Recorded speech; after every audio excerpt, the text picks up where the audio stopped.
ঘুগনির recipe. জিরে, ধনে, তেজপাতা, লঙ্কা এগুলো নিয়ে নিয়েছি আমি। একটু খালি কড়ায় ভালো করে ভেজে নিয়ে গুঁড়ো করে নেব। একটা আলু ভেজে আমি অল্প সেদ্ধ করে নিয়েছি।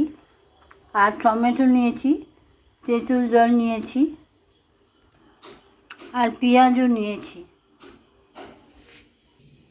সর্ষের তেল আমি দিয়ে দিয়েছি। এবার পেঁয়াজগুলো দিয়ে নেব।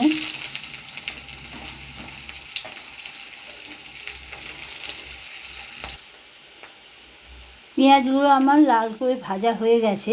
অল্প নুন দিয়ে দিলাম। এবার টমেটোটাও দিয়ে দিলাম। অল্প কাশ্মীরি লঙ্কাও দিয়ে দিলাম।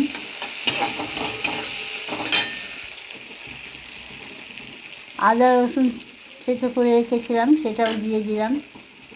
হলুদও দিয়ে দিলাম। আলুটাও দিয়ে দিলাম।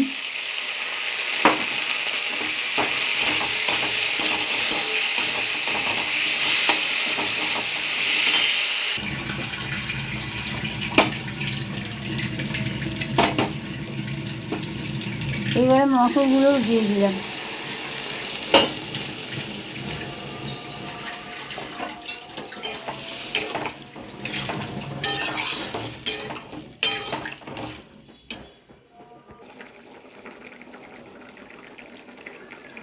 এবার অল্প একটু মিষ্টি দিয়ে দিলাম। ঘুগনিটা আমার প্রায় হয়েই এসছে। এবারে ভেজে রাখা মশলাটা দিয়ে দিলাম।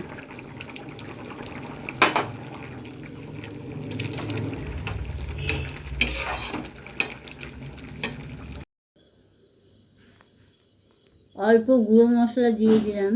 আগে আমি দিয়েছি, খাওয়ার সময় একটু দিতে হয়। পেঁয়াজ কুচি দিয়ে দিলাম।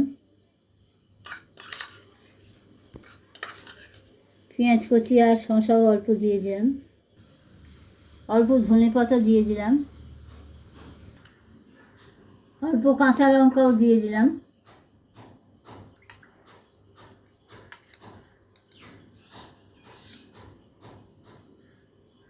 তেঁতুল গোড়া জলটাও দিয়ে দিলাম।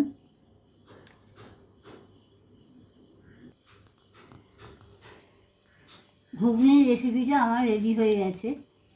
এইভাবে আপনারা একদিন অন্তত বানিয়ে খাবেন।